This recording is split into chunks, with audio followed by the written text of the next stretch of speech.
Hey boys, and welcome to the Week 7 edition of Commissioner on a Couch. Nothing special this week hat-wise, just a simple throwback Canadiens chapeau. So let's get right into the no huddle. So the biggest news of the week is that we finally have a trade, and that's between Red Hernandez and the Jupe Stars, so kudos for getting a deal done, guys.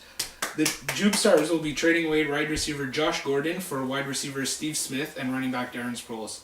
I think this is a good deal for both teams, as the Jupe Stars will get some much needed depth, and Red Hernandez will get a surprisingly reliable and up-and-coming wide receiver. On a related note, I'll give the All Blacks some credit for trying to get the ball rolling, but I don't think I've ever seen such lopsided trade offers. The first one being Kobe Fleener, Trent Richardson, and Deshaun Jackson for Jordy Nelson and Jimmy Graham, and the other being Stafford, Richardson, and Deshaun Jackson for RG3, Frank Gore, and Gronk. Points-wise, the deals may not look that bad, but there's a lot more variables that play into a trade than just points, and as seasoned fantasy veterans, the All Blacks know that. Regardless, I'm sure we'll see a couple more deals get finalized in the next couple of weeks, with several squads trying to shake up stagnant rosters in the hopes of making the playoffs. Weekly recap. So here's a quick recap of last week's matchups. The first matchup, Chalupa Batmans versus Bo Knows Football. For the third week in a row, the game of the week proved to be the highest scoring matchup, needing only 15 points on Monday Night Football between Adrian Peterson and Hakeem Nicks to secure the victory. The Chalupas could not come through and suffered their first defeat since week 2, in spite of the return of the Gronk. Personal pride may have played a factor in this matchup, with the Chalupas starting the Steelers' defense in a matchup against the division rival Baltimore Ravens, rather than starting the Cowboys defense against the Philly offense without Michael Vick.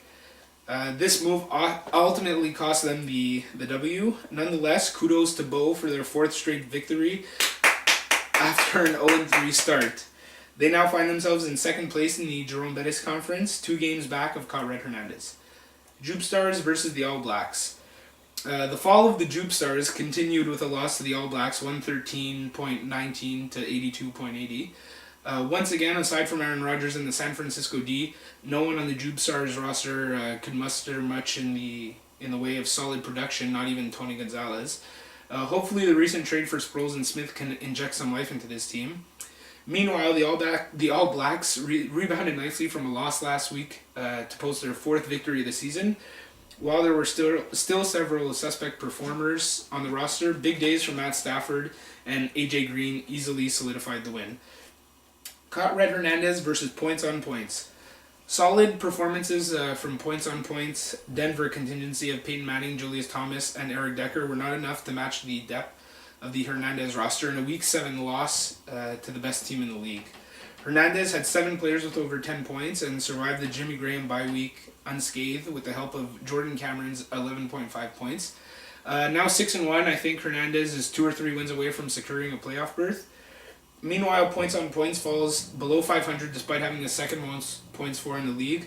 They've lost a couple of really close ones this season, but I still think they have a great shot at making the playoffs. Walking Des versus the Raffy Bombs. The Raffy Bombs showed signs of life this week by getting a big win over the Walking Des,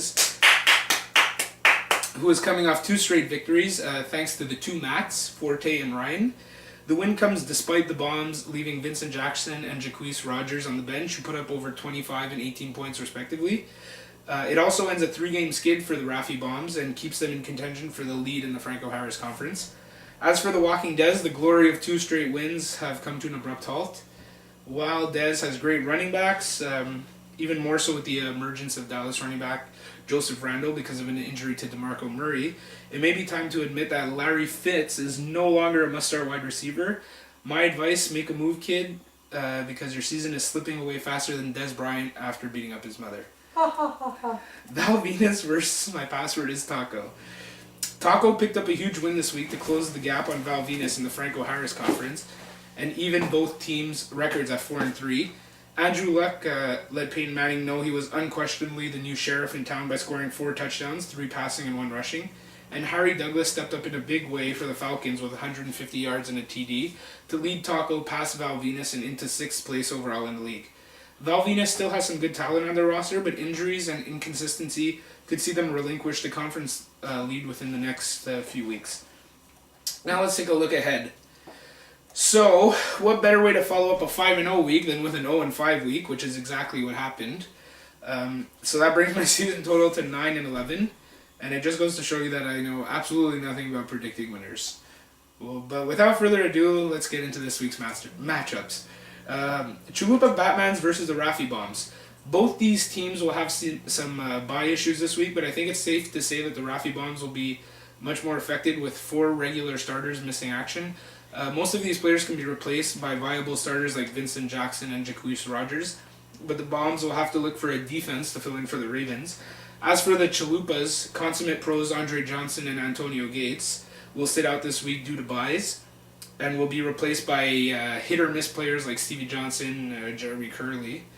Nonetheless, I think the rest of the Chalupas lineup will pick up the slack, and barring a 30-point game from Jason Witten, which is not out of the question, I think the Chalupas will get the W here.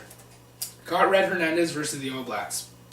These two bitter rivals meet for the second time in 3 weeks due to weird scheduling by the fine folks at Yahoo. The All Blacks, who find themselves at the 4-3 logjam along with 4 other teams after 7 weeks of action, are looking to avenge a loss to Hernandez 2 weeks ago.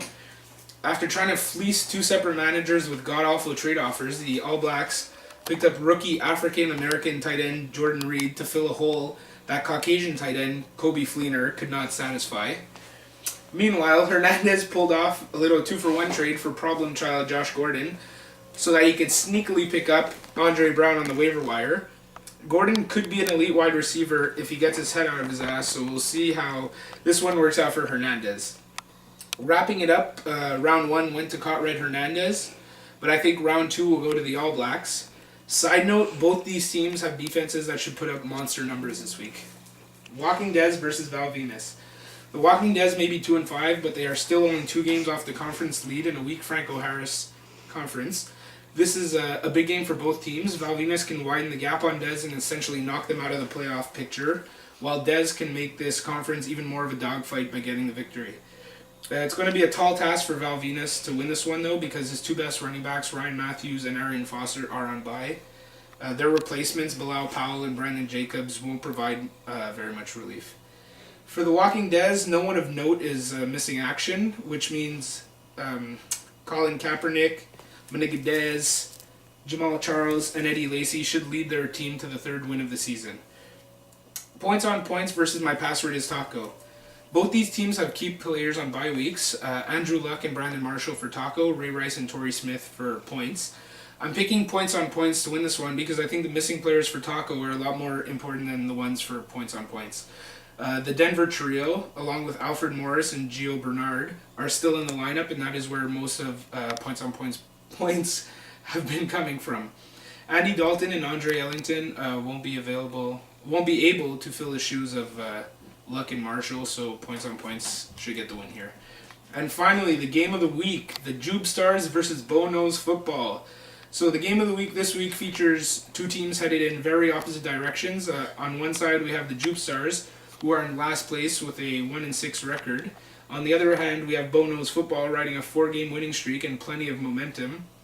I chose this matchup as the game of the week for the sole reason that a loss by the Jube Stars could mean the end of their season. With 6 losses already to their name, a 7th loss in a 13-game regular season would be absolutely devastating. I don't see a team under 500 making the playoffs this season, and a loss would mean the best the Jube Stars could finish is 6-7, which I don't think is good enough to make the playoffs. But thanks to a trade made earlier this week, the Jube Stars have a little more depth heading into this matchup with Bo. In fact, the roster is actually pretty good. The only problem is that the Bo Knows Football roster is more than good. They're great!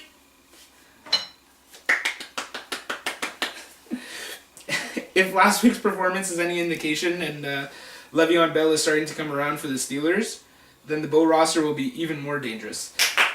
With the usual cast of characters leading the team, Wes Welker, Cam Newton, Megatron, I think Bo Knows Football will extend the winning streak to 5 and put the Toon Squad nail in the Jube Stars' coffin.